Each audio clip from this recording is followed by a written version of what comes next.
Hi, I'm Reverend Wendy Craig-Purcell here at the Unity Center in San Diego. Thank you so much for watching today.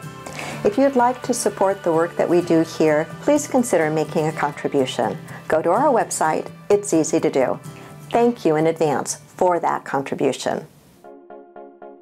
This week, Reverend Wendy continues her series, Our Spiritual Journey, with a talk about the practice of mindfulness. Reverend Wendy talks about both the challenges and the advantages of living mindfully, as well as specific ways to integrate more mindfulness into our lives. So how's your spiritual journey going? Oh, that was a really lukewarm response. How's your spiritual journey going? Okay, even if that's not so, it feels more energetic, doesn't it? So last week I started a journey with you, calling it Our Spiritual Journey, or maybe it's been a couple of weeks now. But today I want to talk to you about one of the practices on our spiritual journey that's really key, and it is the practice of mindfulness. The practice of mindfulness. Say that with me, please. The practice of mindfulness. Our spiritual teaching is absolutely a practice, and it is a daily practice. Well, actually, that's not true. It's more than a daily practice. It's a moment-by-moment practice. I don't know how you would answer this question for yourself, but I'm clear on some things. I'm clear that I want to live a life that is alive, that is vibrant, that is aware, that is awake, that is joy-filled, that is loving, and that is playful. I want to live that kind of life, and I know that to live that kind of life, I've got to practice. I've got to practice. And one of the key things I have to practice is mindfulness, and that's what we're going to look at together. So no matter how you want to experience your life, a key part of it is going to involve the spiritual practice of mindfulness. Here's what the dictionary says about mindfulness. It is the quality or state of being conscious or aware of something. Pretty obvious, right? Being conscious or aware of something. It goes on to say it's a mental state achieved by focusing one's awareness on the present moment, while calmly acknowledging and accepting one's feelings, thoughts, and bodily sensations. So that additional piece there is a really important piece. It's not just focusing one's awareness on the present moment. It is doing that while calmly acknowledging and accepting our feelings, thoughts, and bodily sensations. And when it's taken on as a spiritual practice, it goes on to say that it also involves doing all that non-judgmentally. Yeah, I know. That's where it gets really kind of deep and big and important, and the rewards for doing that kind of inner work are significant.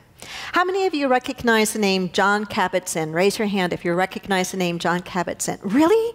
I'll ask it one more time because I'm surprised. I would think so many more of you would know. Jon Kabat-Zinn? Okay, well, I'm glad you're here because I got a lot to tell you, and some of it comes from some of his work.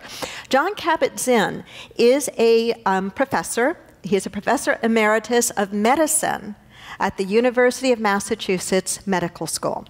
And there he created something called the Stress Reduction Clinic, but he also created the Center for Mindfulness in Medicine, Healthcare, and Society.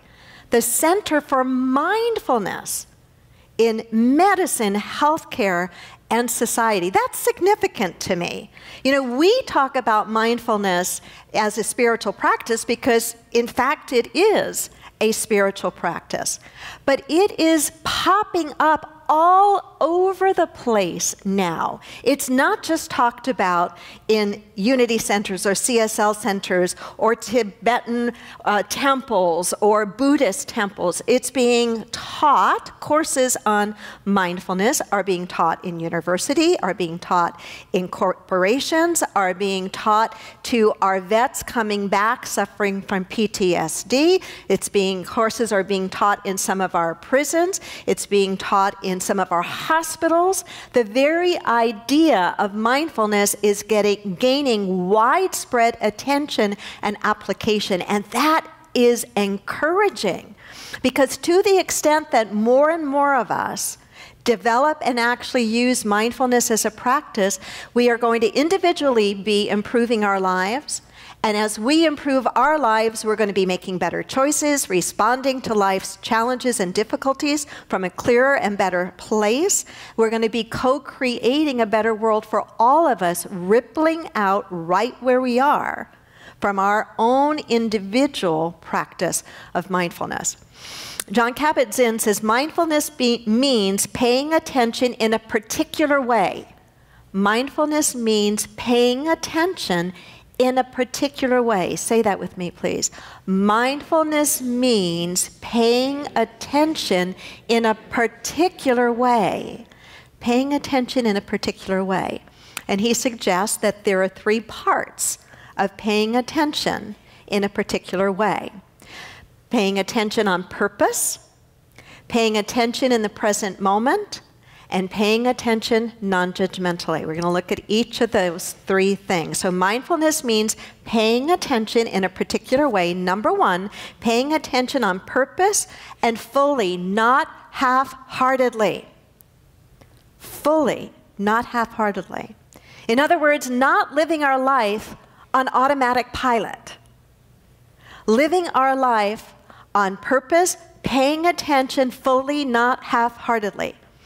Let's take a look at a couple of things that we all do. We all eat, right? That's not a tough question. I know we all eat. We all eat. In a lot of meditation kinds of retreats or spiritual retreats, it's not uncommon to have a component of it where you are required or strongly encouraged to practice eating mindfully. And for many people, that is a brand new kind of experience, to actually pay attention to what you're putting on the fork, its journey to your mouth, chewing that food, tasting that food, swallowing that food, as if there was nothing else in the entire universe for your attention to be focused on. How many of us eat that way all the time? How many of us ever eat that way? Am I saying that you have to do that all the time? No, I'm not. But what I am saying is just a glimpse into the things that we do so often without even thinking is a glimpse into the realization of how much of our life we're not living in a focused way, where we're not fully present to that particular experience. It's amazing, isn't it, in a way that all the food actually winds up in our mouth and not on our laps? You know, really, because half the time we're not paying attention. Driving. Yeah, I know. Have you ever gotten to work in the morning and not been aware of really any part of the journey? Nod your head if you've had that experience. We all have. We all have. Where was your mind? It's probably in a bazillion different places, right? But you really weren't mindful of the drive. If we get too sloppy in too many areas of our life, going through too much of our life half-heartedly, that becomes our automatic way then of showing up before we even know it all of the time. And that becomes problematic in all different areas and reasons. If we start to act half-heartedly in our relationships, especially our primary relationships, do you think they're going to flourish? No, they're not going to flourish. How about in our work environment? Are we going to be bringing our very best selves into the experience of work? No, we're not.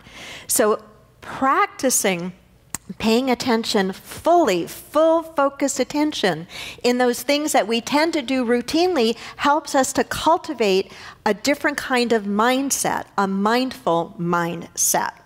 I've noticed in myself the tendency in a couple of very specific situations where I tend to not be paying full attention.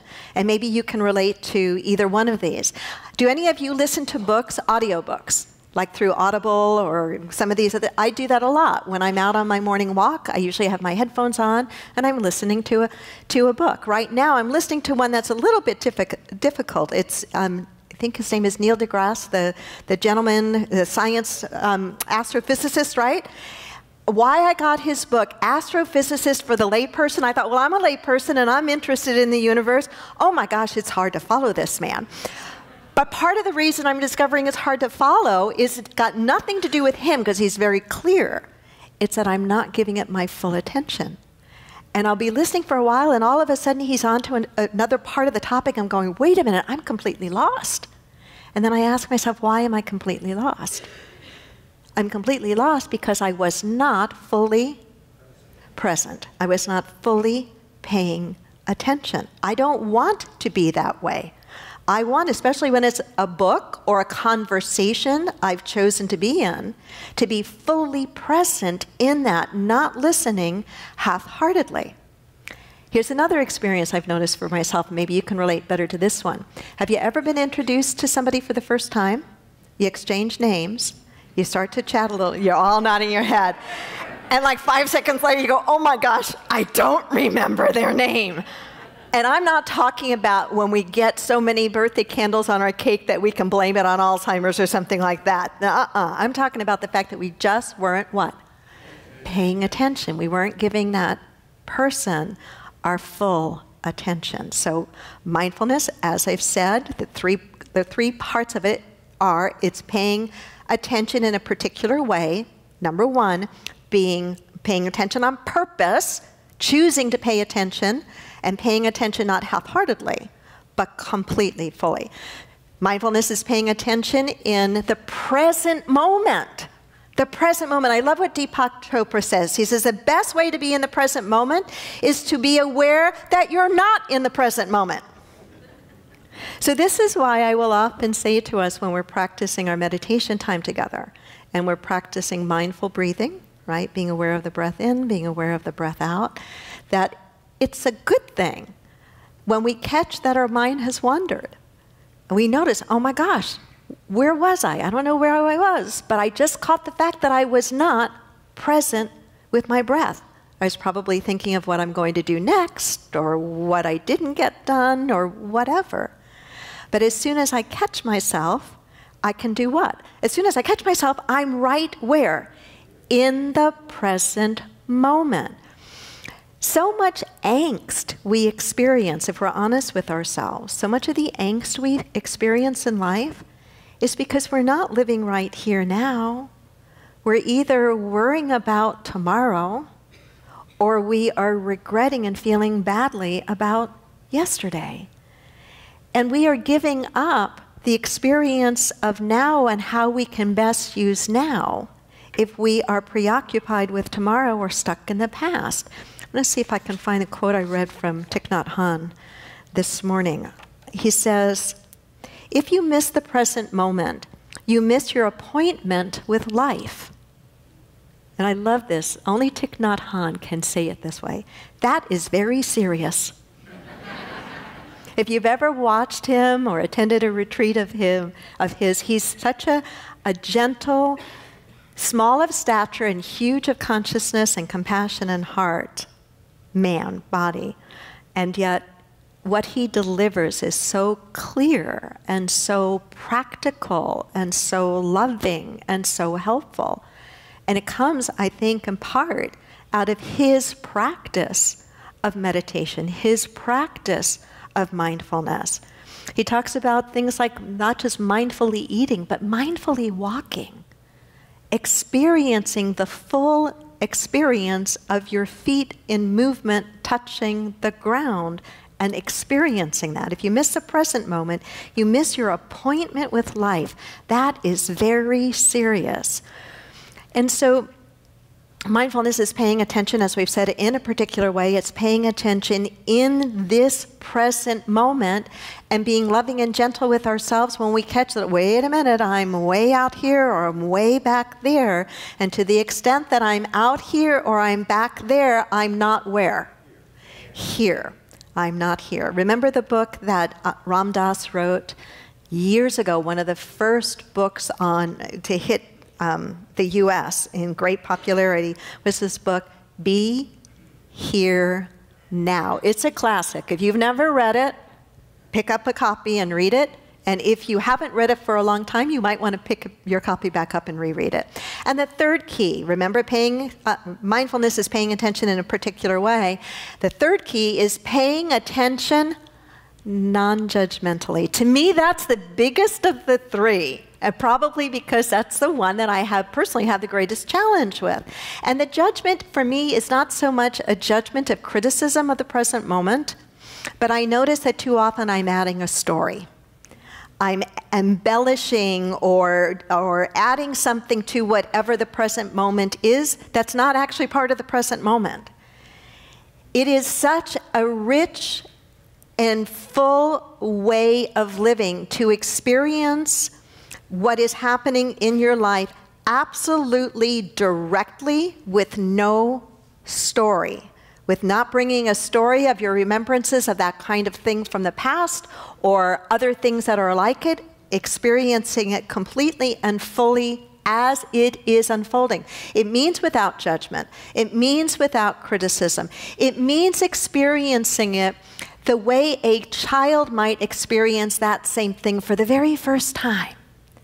Have you ever been with a young child when they are experiencing like a flower or a puppy or a kitten or something for the very first time? Have you ever, can you call that into your awareness? They are so in that moment, mindfully 100% present. No story about it, just fully enjoying and experiencing that as that is arising. To be able to bring that kind of way of being into our relationships would be exquisite.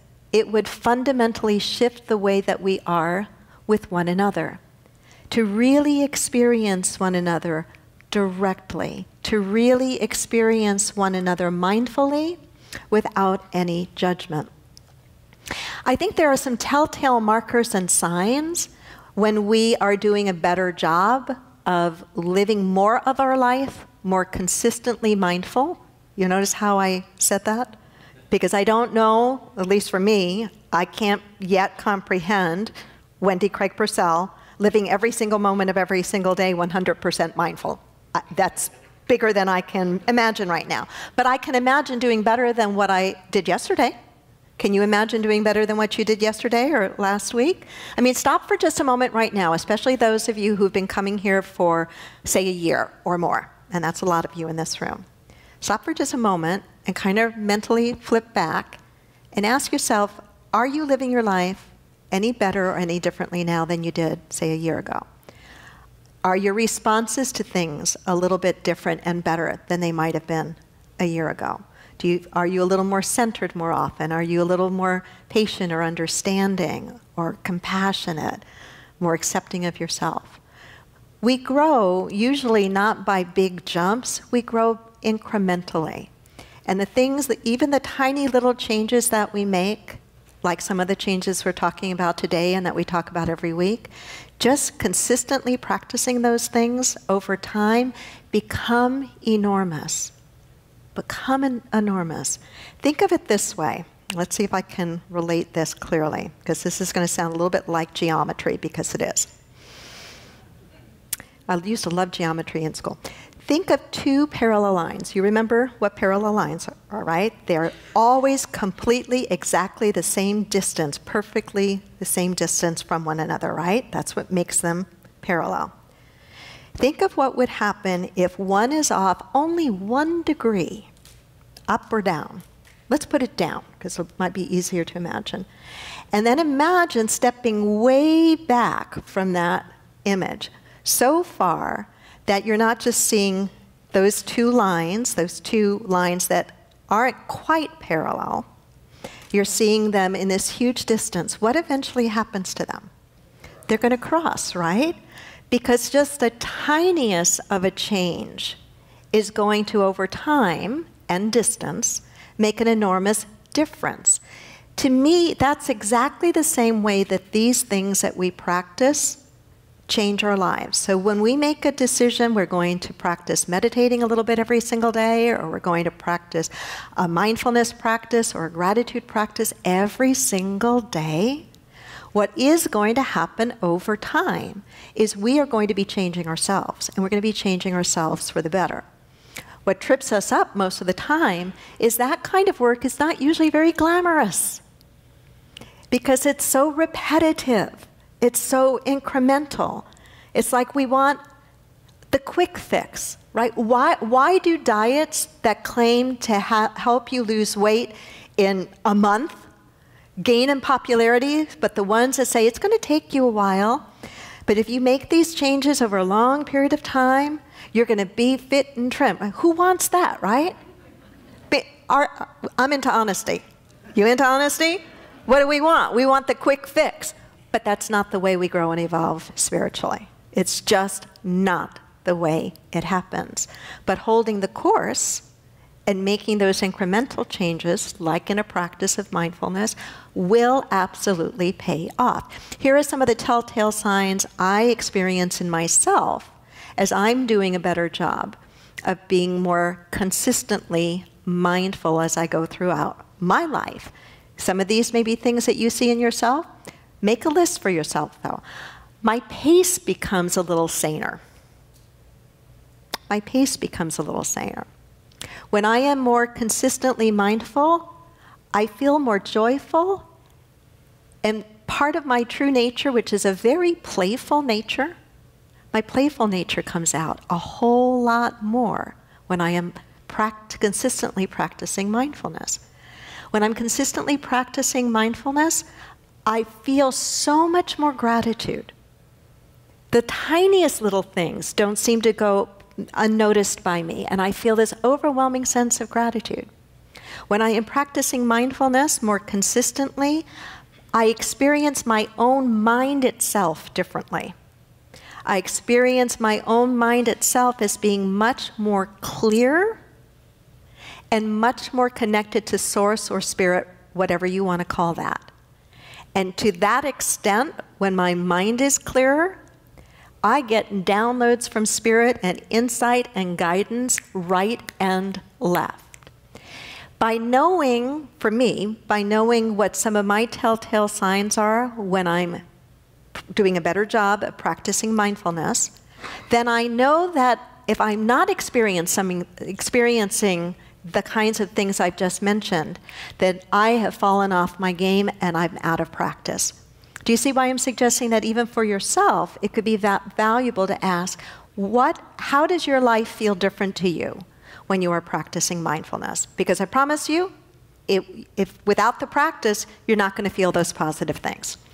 So my invitation to you is to consider joining me and others in this practice of choosing to pay attention in a particular way, to pay attention on purpose and not half-heartedly, to pay attention in the present moment, which really is the only moment you can pay attention in, and to pay attention without judgment, with direct experience without judgment. And I'll close with a couple of words from Jon Kabat-Zinn. Mindfulness is the entry point for living consciously and on purpose. It is the gateway into the full dimensionality of being human and being alive. Anybody in for that? How about an amen to that then? Amen. Amen, amen, brother. God bless. Many people enjoy Reverend Wendy's talks and meditations and aren't able to attend the Unity Center in person. If you're part of our extended family from around the world and would like to help support the Unity Center, please go to our website or download our free app, which offers even more ways to connect with the Unity Center. Namaste.